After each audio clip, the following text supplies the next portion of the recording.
Ya saben todos los pasos. Claro que sí. Las claves.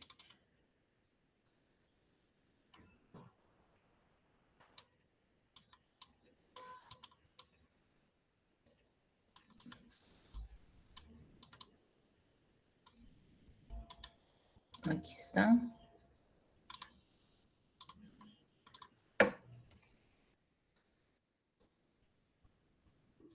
Y nuestro link.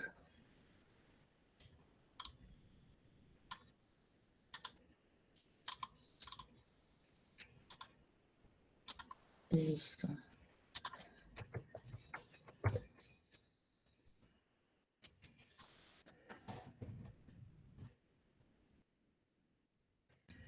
Muy bien, ahí está. Por favor, guárdenlo, cópienlo.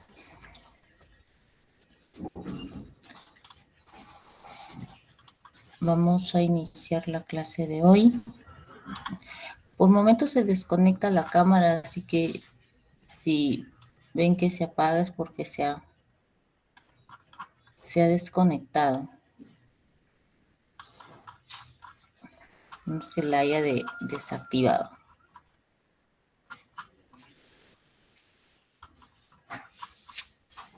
¿Tienen alguna duda con una de las preguntas? ¿Alguna consulta? ¿Algo que ha quedado no muy claro? Otra vez se apagó. Voy a hacer un último intento. Esperen un momento. Ya.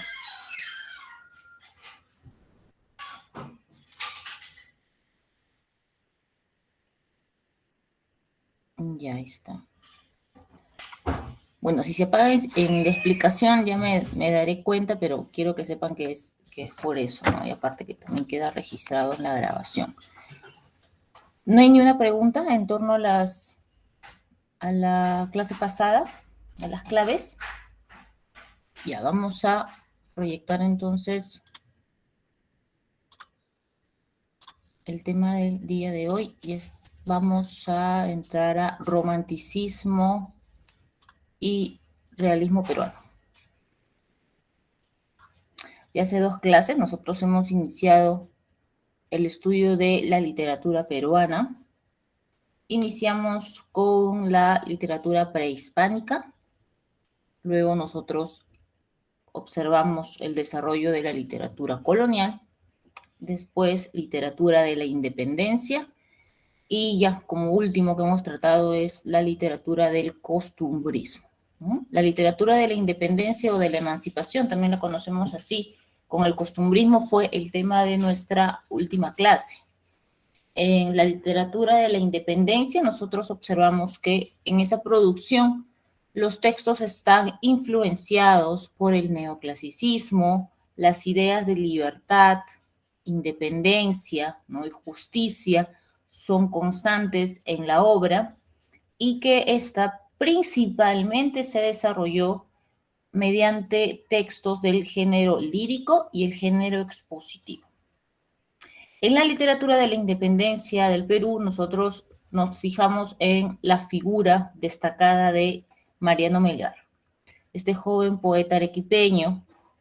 Digo joven poeta porque contamos que falleció muy, muy joven, ¿no? Alrededor de los 20 y tantos años, cuando él se unió a las tropas de Mateo Pumacahua, ¿no? Cuando estas fueron derrotadas, fueron capturados y finalmente fueron ejecutados. En su obra, vamos a encontrar tópicos, temas, los cuales a él lo van a enmarcar como un precursor del romanticismo, ¿no? Aparte de él representar temas ligados a la libertad, a la independencia, también va a tratar acerca de temas amorosos, ¿no? En su vertiente popular, ¿no? En donde vamos a encontrar esta forma poética conocida como el yarabí. Recordemos también que él maneja una vertiente culta, una vertiente neoclásica, la cual busca un afán moralizador, un afán didáctico, un afán de enseñanza. En la vertiente neoclásica, nosotros encontramos a las fábulas y a las traducciones que él realizó, ¿no? Nosotros leímos una fábula acerca de los gatos, ¿no? Los gatitos, la cual representaba, a partir de estas acciones de los gatitos, ¿no? La unión, la desunión y la organización política, ¿no? En nuestro país. Tema muy, muy acorde en cuanto a la independencia, ¿no? Porque estos gatitos buscaban defenderse mediante, o sea, la unión de esa figura opresora.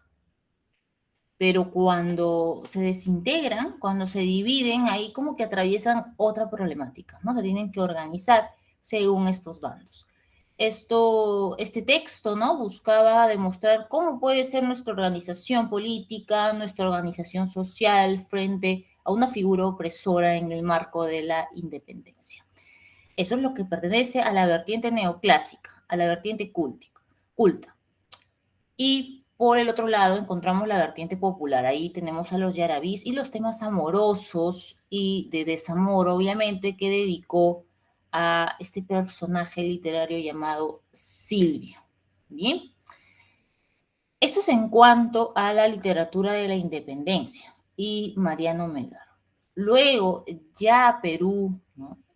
Ya siendo Perú totalmente independiente, ¿no? La fecha definitiva es en el año de 1824, va a desarrollar una literatura republicana, ¿no? La primera es el costumbrismo, los siguientes periodos son la literatura del romanticismo, que vamos a ver el día de hoy, y después la literatura del realismo.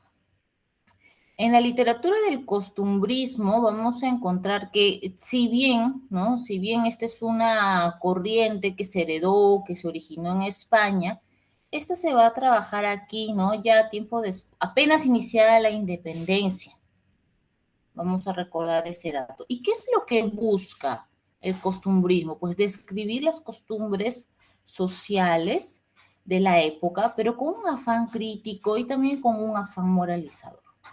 En el costumbrismo también vamos a encontrar dos vertientes, ¿no? Una vertiente criolla o criollista con el autor Manuel Asencio Segura y una corriente anticriolla o anticriollista, que es la de aspecto, ¿no? La de características aristocráticas. Y aquí vamos a encontrar a Felipe Pardo y Aliaga.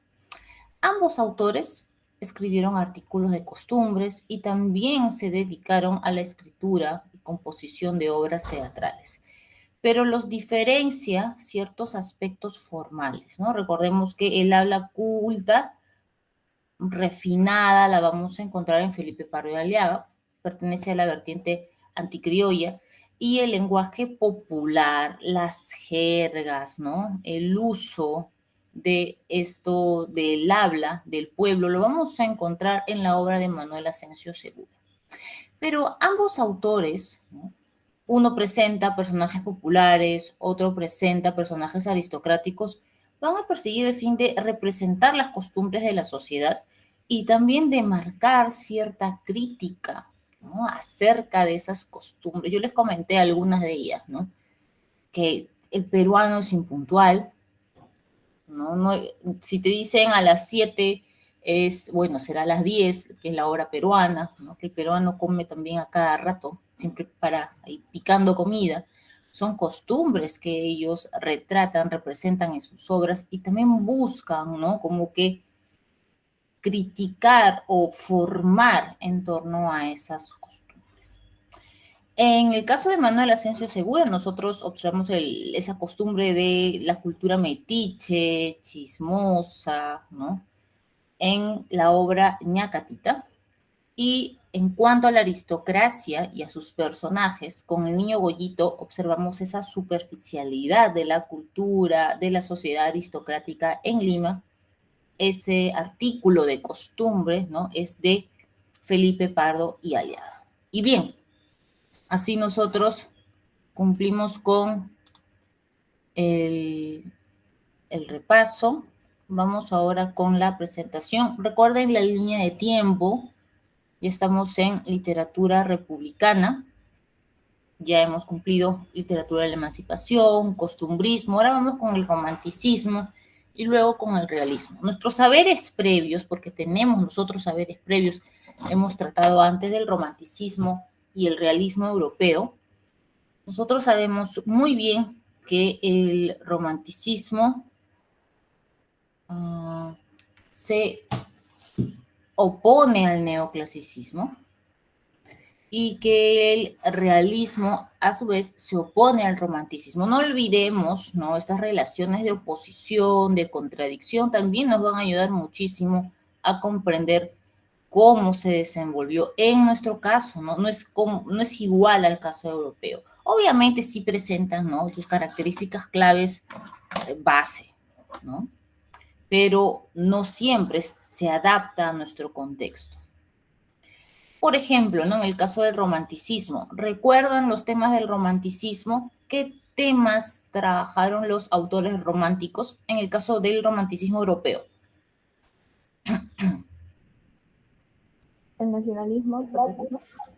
Muy bien, el nacionalismo, el patriotismo, pero fueron los únicos. Creo que ellos ampliaron un poquito, ¿no?, el catálogo de temas. La temática de terror, recuerdo, ¿no?, la temática gótica. Tenemos autores como Edgar Allan Poe, en el caso de Estados Unidos, autor romántico. Ah, bien, es otro tema, profesora, es muy diferente, ¿no?, al patriotismo, al nacionalismo, al folclore, porque el romanticismo alemán rescató el folclore alemán, por eso es nacionalista. Tienen entonces una vertiente gótica también, pero también otra más. Preferían los temas del pasado histórico. Quedémonos con eso, ¿sí? Los románticos europeos también escogían como temas de representación los temas del pasado histórico. El realismo, en cambio, no, eran temas actuales, ¿no? Eran contemporáneos, describir la realidad contemporánea. Pero los románticos no se centraban en el presente, se centraban en el pasado, desde una manera subjetiva. Miren, esos rasgos van a permitir que nosotros nos enfoquemos en la producción de las tradiciones peruanas de Ricardo Palma. Esos rasgos del romanticismo europeo, él los va a aplicar aquí en cuanto a su producción de las tradiciones, unos textos muy, aparte interesantes. Iba a mencionar la palabra muy hermosos, la verdad son muy entretenidos, son muy nostálgicos. Ya vamos a ver algunos, ¿no?, de estos rasgos. Entonces, con esas ideas previas he querido empezar la clase. Vamos con las primeras diapositivas. La clásica también línea del tiempo. Bueno, observemos ahí los contrastes, es muy importante. Nuestra nación era muy, muy joven, ¿no?, y atravesó experiencias políticas extranjeras muy determinantes, muy duras. Hasta 1879 aproximadamente, desde 1840 hasta 1879, se experimenta cierta estabilidad política. Aquí nosotros vamos a recordar el gobierno del general Ramón Castilla, la época del guano, la época de la exportación, la época de la obtención y la ganancia económica. Y esa ganancia económica, mediante el recurso del guano, va a despertar la atención de especialmente un país vecino, ¿no? Esa época de calma, de cierta tranquilidad y estabilidad política. Miren el año 1840. ¿Cuántos años tiene Perú de nación independiente? 16 añitos, ¿no? Miren qué juventud, 16 años de independencia. Súper, súper joven. Y después de esos 16 años, en 1879, ¿no?, ya se explota la guerra con Chile. Es un país muy joven, ni siquiera tiene 100 años, ¿no?, para afrontar ese suceso, ese problema internacional, ¿no? En la época de la guerra con Chile, de 1879 a 1883, ¿no?, y luego observamos el gobierno de Nicolás de Piérola, se va a experimentar el realismo, ¿no? Ya hasta inicios de la dictadura de Nicolás de Piérola, porque a partir de ese gobierno vamos también ya a experimentar otra etapa de nuestra literatura, que es el modernismo, que será el tema de la próxima clase. Bien, entonces, enfoquémonos en los contrastes. En el romanticismo se experimenta en nuestra sociedad cierta estabilidad política, pero en el realismo, ya contextualizado en la guerra contra Chile, obviamente, ¿no? Se va a experimentar una destrucción de nuestra identidad nacional. Nosotros perdimos, ¿no? Ante el país sureño. ¿Y qué es lo que se va a buscar? Una reconstrucción, ¿no? Una reconstrucción de nuestro país, de nuestra identidad, ¿no? Recordemos que más que pérdidas económicas, pérdidas de territorio y otras más, ¿no? La identidad peruana es una de las más afectadas y eso es lo que más cuesta reconstruir.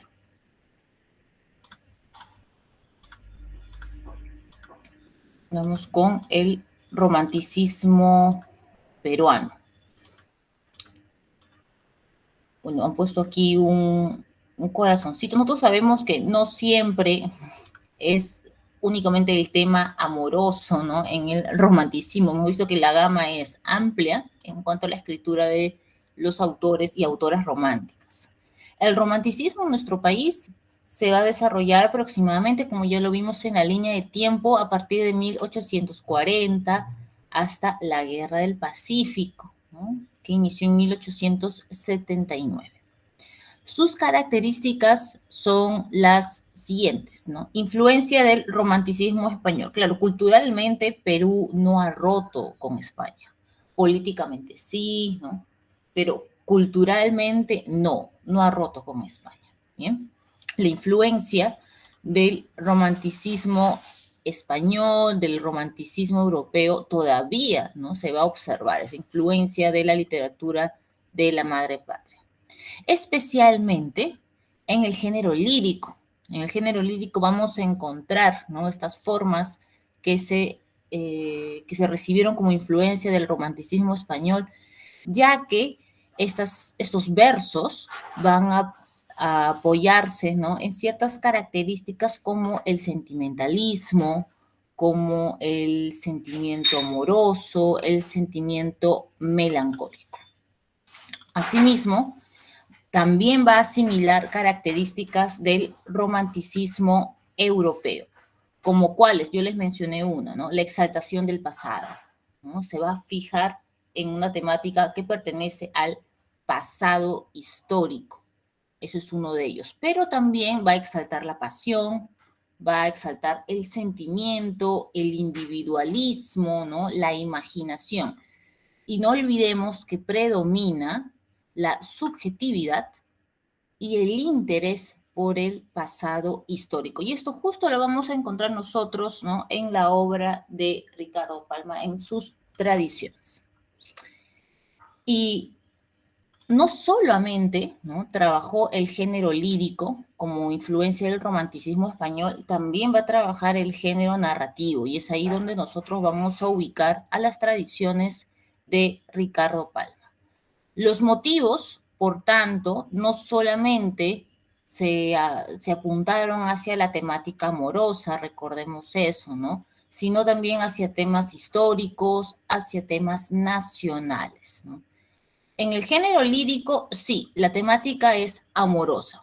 Esa es la temática predominante. Pero en el género narrativo, vamos a encontrar que la temática que va a predominar es la historia y también la fantasía o una ficcionalización de la historia. Bien, entonces, apuntando y sintetizando un poquito las características, vamos a observar influencia del romanticismo europeo, del romanticismo español en cuanto a la selección de temas y en cuanto al carácter, ¿no? Sentimental, melancólico, nostálgico. Y los temas que se escogieron son interés por el pasado, interés por temática nacional y también la temática amorosa. En cuanto a los géneros que el romanticismo peruano trabajó, estos fueron el género lírico y el género narrativo. En el género lírico va a predominar la temática amorosa y en el género narrativo va a predominar la temática histórica. Muy bien, vamos con los representantes. Aquí encontramos, ya he mencionado, ¿no?, a uno de ellos, aquí nos vamos a centrar, tenemos a Ricardo Palma, ubicado en el género narrativo con las tradiciones peruanas. También en el género narrativo vamos a encontrar a Narciso Arestegui con la obra El Padre Orán. Esta obra, la verdad es una obra extensa, es considerada la primera novela romántica de nuestro país. En el tercer cuadrito, ¿no?, esta es la tercera fila, vamos a encontrar al poeta Carlos Augusto Salaverry, en quien también nos vamos a centrar. Él pertenece al género lírico y nos centraremos, ¿no?, en un poema, Acuérdate de mí, perteneciente a Cartas a un ángel. Y por último tenemos a Manuel Nicolás Corpancho, género dramático, con la obra El Poeta Cruzado. Observemos, por tanto, que el romanticismo en Perú desarrolló los tres géneros. Estos tres géneros, el género narrativo, el género lírico, el género dramático. Vamos a concentrarnos en Ricardo Palma, género narrativo, temática histórica, y en Carlos Augusto Salaverry, género lírico, temática amorosa.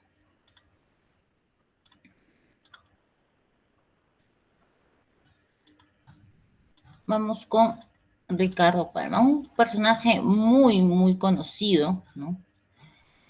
No solo por su producción literaria, sino por su actuar, por su papel en nuestra sociedad, ¿no? Recordemos que él trabajó en la Biblioteca Nacional luego de el saqueo que ésta sufrió, ¿no?, por las tropas chilenas. No solamente robaron, ¿no?, también la destruyeron. Entonces, él, después de la guerra con Chile, fue nombrado director de este centro cultural y tuvo la misión de reconstruirlo, ¿no? Por eso se le conoció, ¿no?, creo que con mucho cariño, ¿no?, como el bibliotecario mendigo. Su amplio conocimiento de la lengua y también del habla peruana, es decir, de los peruanismos, ¿no?, lo va a dirigir o va a ocasionar que él funde la Academia Peruana de la Lengua, ¿no? Lamentablemente, él falleció en el año de 1919. Sus hijos también fueron escritores. No sé si ustedes han escuchado los nombres de Clemente Palma y Angélica Palma. ¿Han escuchado sus nombres?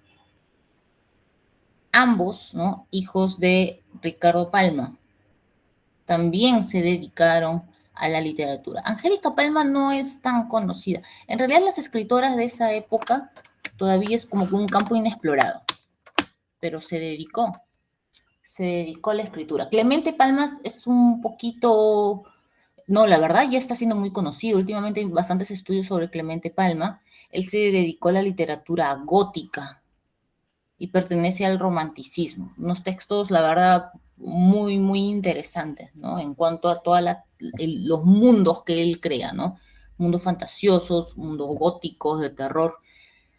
Ellos fueron, ¿no?, hijos de Ricardo Palma. Y aparte, su obra también influenció a otras, ¿no? Las tradiciones de Ricardo Palma influenciaron en la obra de Clorinda Mato de Tormes. Sí, la autora de Ave sin nido, autora también de otras novelas más, como Herencia e Índole. Antes de escribir sus novelas, escribió tradiciones cusqueñas, no tradiciones peruanas. Y las tradiciones cusqueñas las escribió debido a la influencia de Ricardo Palma, a quien consideraba su maestro, ¿no? Es más, ellos tenían contacto, conversaban muy, muy, muy seguido, y esta amistad también, ¿no?, era una influencia en cuanto a la literatura y a esta actividad profesional. Entonces, observemos cómo su figura, ¿no?, tanto en la sociedad, en la cultura, ¿no?, y en la literatura, fue muy influyente, fue muy importante. Sus principales obras nosotros conocemos en cuanto al género narrativo, pero también produjo en cuanto al género lírico, ¿no?, expositivo, a la temática histórica y a la temática filológica, ¿no? Fue amplio entonces su producción. En cuanto al género narrativo, nosotros aquí recordamos ya las tradiciones peruanas y también tradiciones en salsa verde. Pero, profesora, ¿las tradiciones son cuentos, son relatos, son novelas? No, presentan características distintas al cuento, presentan características distintas a una novela.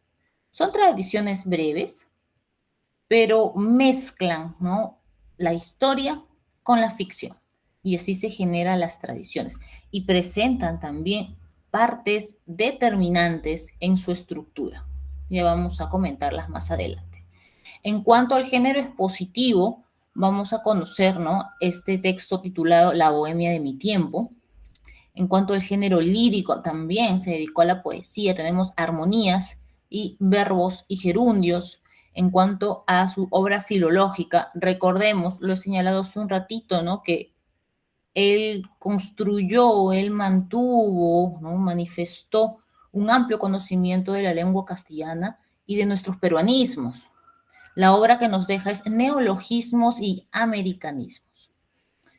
Y en cuanto a obras o textos históricos, nosotros conocemos aquí Anales de la Inquisición de Lima. Bien, entonces observamos que es amplia, ¿no?, su producción, ¿no?, su figura, su influencia en otros autores. Es más, la tradición como especie es única aquí en América debido a él. Es, la verdad, un autor conocido, ¿no?, estudiado por países extranjeros. Es uno de los, es el único caso, ¿no?, de la tradición literaria aquí en América. Hay que sentirnos muy orgullosos, la verdad, de nuestra producción literaria. Vamos con las tradiciones y las características, sus partes, ¿no?, y también, obviamente, su clasificación, ¿no? Las tradiciones peruanas, ¿no?, en sí, la tradición es una especie narrativa, ¿no? Nosotros recordemos, a ver, nuestra primera clase, género narrativo, especies, cuento, novela, ¿no? Tenemos aquí la biografía, la autobiografía. Ya una de las especies también es la tradición, ¿sí? La tradición. Esa mezcla, ¿no?, mezcla cuadro costumbrista y también leyenda romántica. Es una mezcla, por lo tanto, entre una leyenda romántica y un cuadro costumbrista. Es, la verdad, una narración, un texto muy, muy ameno, es muy entretenido, es breve.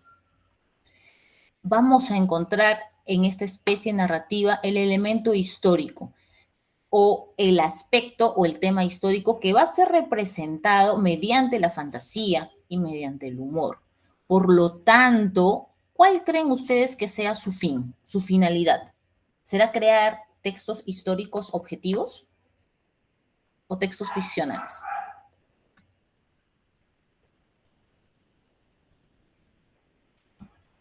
Textos ficcionales, ¿no? La intención de Ricardo Palma no fue crear textos históricos, o sea, él no era historiador, esa no era su misión, su objetivo, su finalidad. Su objetivo fue crear textos ficcionales, ¿no? Y muchas veces, ¿no? Ahorita se me olvidó el nombre de con quién tiene esta disputa, él, ¿no?, se genera un debate, ¿no?, porque se lo tildan de pésimo historiador.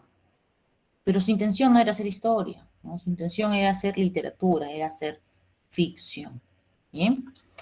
Entre las características de las tradiciones peruanas vamos a encontrar que su intención no es crear, ¿no?, un texto histórico, sino un texto ficcional, que no se va a corresponder obviamente con la realidad. Bien, asimismo, la tradición, ¿no?, va a vincular, uno, la historia real, un hecho real, y lo va a vincular con la fantasía del autor. Es decir, en otras palabras, el autor va a ficcionalizar un hecho histórico. Las tradiciones van a constar por lo general de 3 partes, o sea, 3 partes en el texto, ¿no? Vamos a encontrar primero la presentación de la historia, luego la digresión histórica, eso quiere decir la ficcionalización de la historia, y luego una moraleja. ¿Sí? Esas son las características que nosotros vamos a encontrar. Lo encontramos, miren, aquí abajo, las partes de una tradición es la presentación. Profesora, ¿qué quiere decir eso? En la presentación se nos va a dar a conocer el hecho histórico, o sea, el hecho histórico real, el documentado, lo que realmente sucedió. Se brindan nombres, por ejemplo, nombres de virreyes, ¿no? Nombres de personajes, todo está ok, nombres de corregidores, perfecto. Pero en la segunda parte, que es la digresión, ya se separa de la objetividad histórica y el autor va a ficcionalizar esa historia. Ese giro, la verdad, es notorio y es muy, muy, muy llamativo. Y ya al final del texto, el autor va a presentarnos una enseñanza, una moraleja a partir de esa ficcionalización de la historia. Esas son las 3 partes de la tradición. Pero aparte, también vamos a encontrar ciertas características formales, ¿no? Además de la mezcla de la realidad histórica con la fantasía, también vamos a encontrar que él incorpora refranes. Bueno, es muy conocido, ¿no? Su actividad como conocedor de los peruanismos. Los peruanismos, el lenguaje popular, lo va a incorporar entonces en los textos. También va a buscar cierta complicidad con el lector. Esto es muy clave, ¿no? Como es una lectura, un texto ameno, va a encontrar, ¿no? La complicidad del lector y esto va a hacer que la lectura, ¿no? Obviamente sea más ágil, ¿no? Aparte de ser una lectura breve y muy entretenida.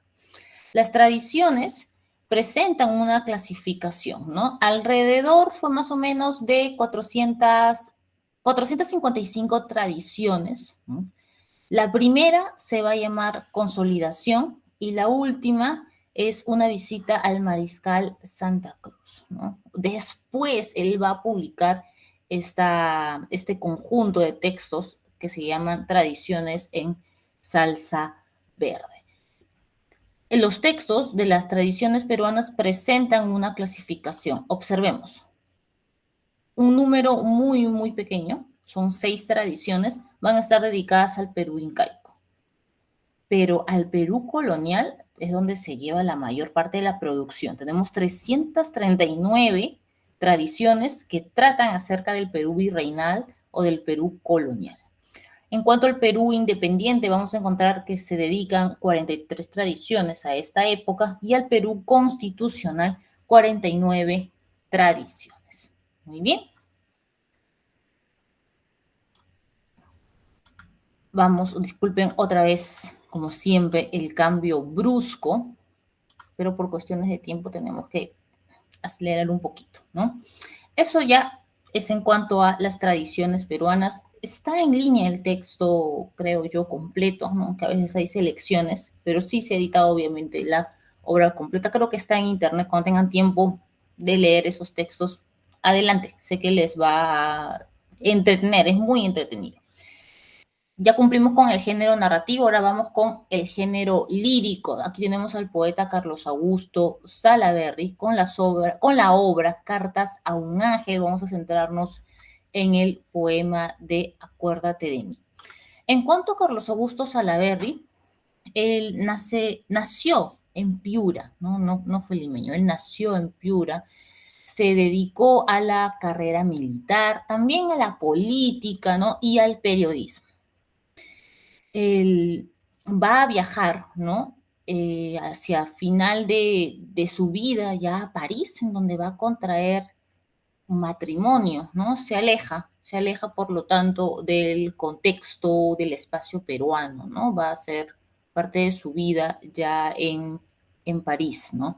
Pero va a morir en el año de 1891, allá, ¿no? Cuando sufrió una parálisis. En cuanto a sus características, recordemos, ¿no? Que hemos señalado en el género narrativo con Ricardo Palma predomina la temática histórica. En el género lírico con Carlos Augusto Salaverry va a predominar la temática amorosa, Bien, en Cartas a un ángel, nosotros, por lo tanto, en este poemario vamos a encontrar que el tema central es el recuerdo de la amada, ¿no? Una nostalgia, un recuerdo, ¿no? Amoroso. Asimismo, podemos también nosotros señalar que va a tender hacia la melancolía, no solamente hacia la nostalgia, sino también a la melancolía, a este sentimiento de tristeza. Y en este poemario, Cartas a un ángel, vamos a encontrar este poema titulado Acuérdate de mí, ¿no? Es un poema muy representativo de nuestra poesía, ¿no? En el cual vamos a observar, no lo olvides, la influencia del romanticismo español. ¿Por qué la influencia del romanticismo español? Por la temática sentimental, por la nostalgia, por la melancolía y por el ambiente, ¿no? O la atmósfera intimista, ¿no? Que va a crear el poema. Eso es lo más resaltante que podemos ubicar y lo cual también fue influencia del romanticismo español. En sus versos vamos a encontrar cómo la soledad y el abandono, ¿no? Son puntos muy importantes que se resaltan en cuanto a la figura de la amada. Leamos unos versos muy pequeños para pasar también ya al tema del realismo. Oh, cuánto tiempo silenciosa el alma mira alrededor su soledad, que aumenta como un péndulo inmóvil. Ya no cuenta las horas que se van.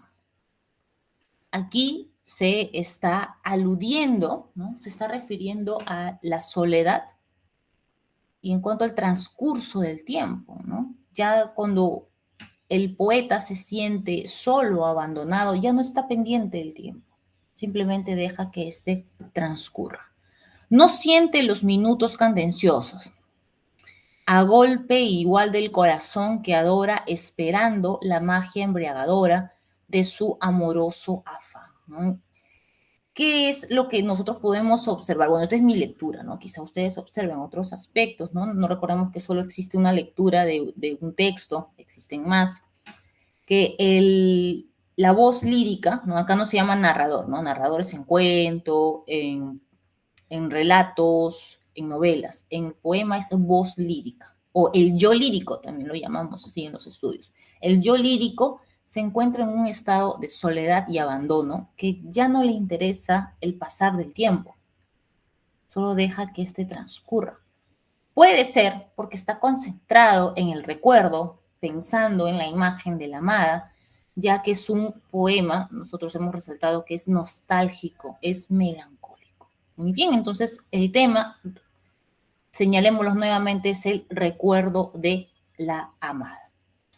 Y así nosotros ya cumplimos con el romanticismo peruano, otra vez un cambio brusco, vamos con el realismo de nuestro país. Bien, ya en la línea de tiempo les señalé, ¿no? Que el contexto del realismo peruano ya es la inestabilidad política, ¿no? La inestabilidad social, el sentimiento nacional destruido tras la derrota ante el país chileno. Bien, aquí en estos tres cuadros podemos observar, ¿no? Parte de la historia de este suceso, ¿no? Que la verdad no debemos olvidar el, el episodio de la guerra con Chile nos ha enseñado muchísimo, ¿no? Observemos el cuadro de Lepiani, ¿no? Pintado en 1894, El último cartucho. También otro cuadro aquí de Lepiani, La respuesta, en 1894, el mismo año. Y El repase del pintor Ramón Muñiz en 1888, ¿no? Estos cuadros obviamente no representan todos los sucesos históricos ligados a la guerra con Chile, pero sí, ¿no? Uno de los momentos claves, ¿no? En cuanto a este suceso histórico. Por tanto, nosotros vamos a señalar que el realismo se va a desarrollar en nuestro país de manera tardía, ¿no? En comparación al realismo europeo, y va a surgir al final de la guerra contra Chile, es decir, en el año de 1883, ¿no? ¿Hasta cuándo, profesora? hasta inicios de la década del siglo XX, ¿no? Ya en el siglo XX nosotros vamos a encontrar otro desarrollo, otra producción literaria, esta es la del modernismo, ¿no? Y el posmodernismo, tema de nuestra próxima clase. Por otra parte, ¿no? Y al igual que Europa, ¿cómo va a surgir el realismo? ¿Cuál es su reacción? Obviamente, contra los excesos del romanticismo y también porque va a privilegiar la temática social. ¿Cuál es la temática social de la época? Pues el de la reconstrucción nacional, ¿no? Tras la guerra con Chile. Va a centrarse, por lo tanto, en ese tema, en esa problemática contemporánea. Es muy, muy importante, ¿no? Como el escritor realista enfrenta esa realidad contemporánea, esa falta, esa destrucción de la identidad nacional y va a producir sus textos también, ¿no? En función a esta temática. Vamos con las características. Uno, muestra un nacionalismo agresivo. Claro que sí. ¿Por qué? Esta actitud, ¿no? Del nacionalismo agresivo es porque se preocupa, obviamente, ¿no? Por la reconstrucción nacional.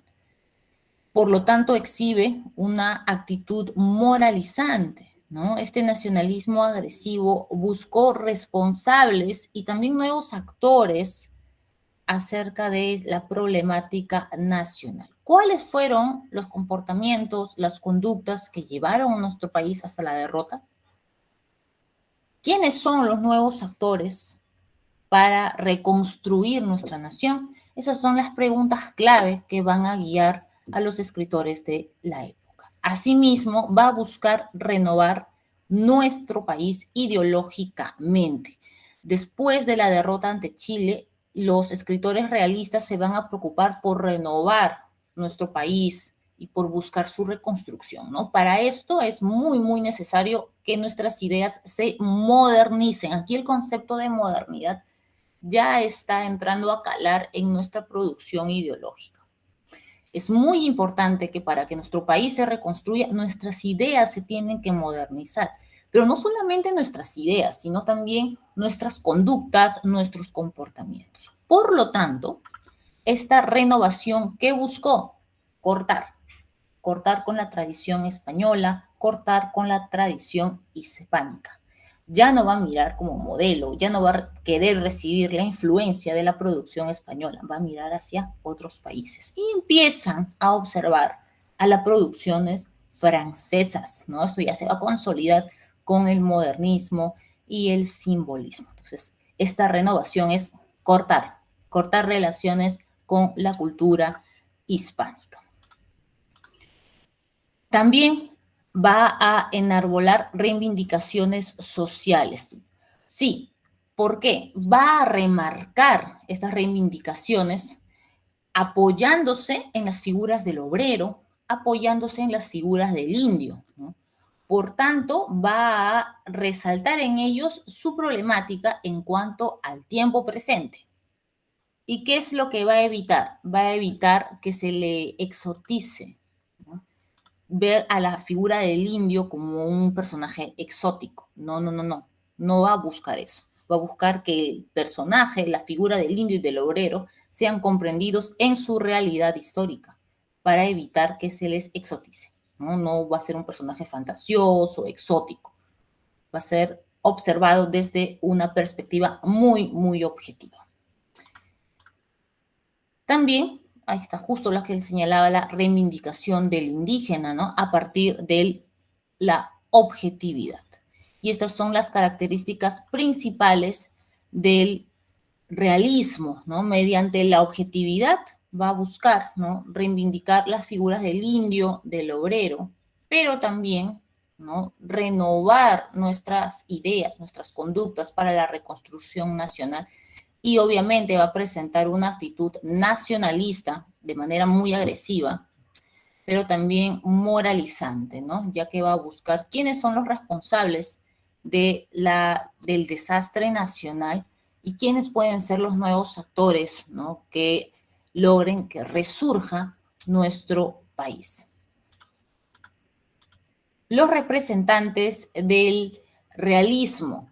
Aquí tenemos tres figuras, ¿no?, que vamos a resaltar, nos vamos a concentrar solo en una de ellas. En el primero, Manuel González Prada.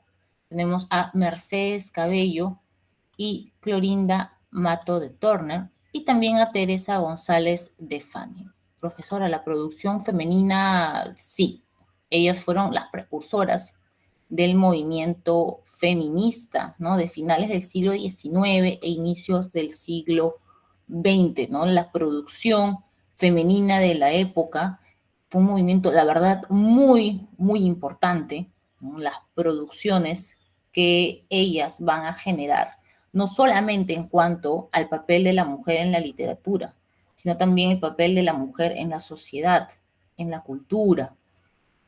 Y estas van a generar ya ciertos pensamientos y ciertos movimientos feministas, ¿no?, de la época.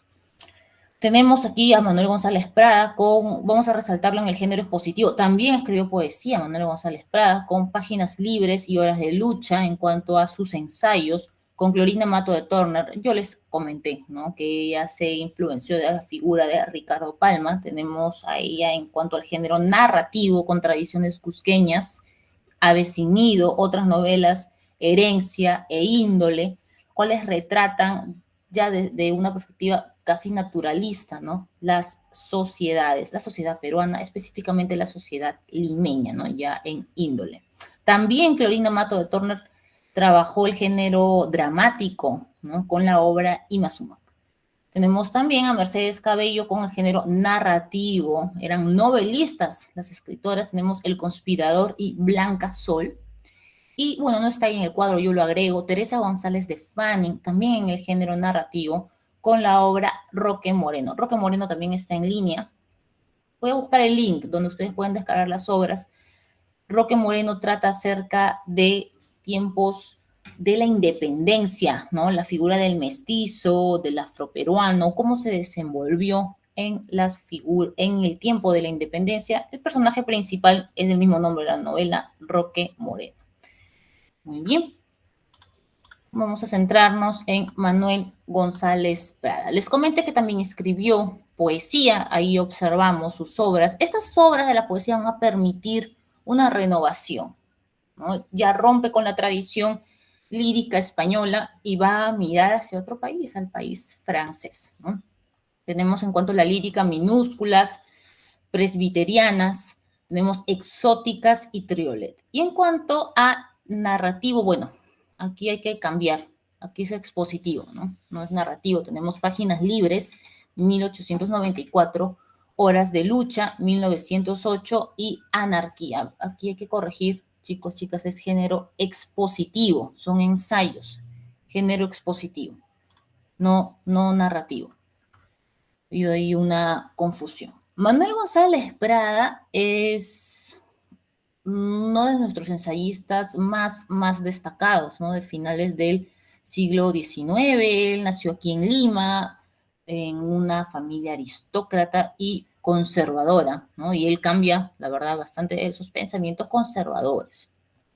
También fue director de la Biblioteca Nacional en 2 oportunidades, y él fue quien mantuvo esta polémica con Ricardo Palma, ¿no? A él lo señalaba como un falsificador de la historia. Pero bueno, Ricardo Palma hemos ya comentado, y eso también ha sido muy estudiado, su intención no era hacer historia, no era hacer ficción, ¿no? Bueno, eso fue el debate de la época. Vamos con las características de su obra. Su ideología política, la cual nosotros vamos a encontrar en sus ensayos, no es ahí narrativo, chicos, chicas, ahí es ensayo, lo van a presentar a él como el fundador, ¿no?, del ensayo peruano. Sus textos van a presentarnos un marcado nacionalismo, ¿no?, y también una mirada muy crítica hacia quienes dirigían nuestro país. Apuntaba a quiénes eran los responsables, ¿no?, del desastre nacional y quiénes podían ser, ¿no?, los personajes que conformen ese renacimiento peruano. Su estilo va a ser un lenguaje muy preciso, pero también muy directo, ¿no?, incluso violento, ¿no?, o sea, agresivo, mejor dicho, ¿sí? Su lenguaje es preciso y agresivo, ¿muy bien? pero es muy cuidada su prosa, ¿no? Es muy destacada, es un lenguaje, por lo tanto, muy pulcro. Sus textos están influenciados por el pensamiento positivista, ¿no? Recordemos que eso también lo hemos encontrado nosotros en el realismo europeo, ¿no? El positivismo por la objetividad y la búsqueda, ¿no?, de la realidad mediante un método científico, ¿no? Va a plantear que la ciencia es ese pensamiento renovador de nuestra ideología.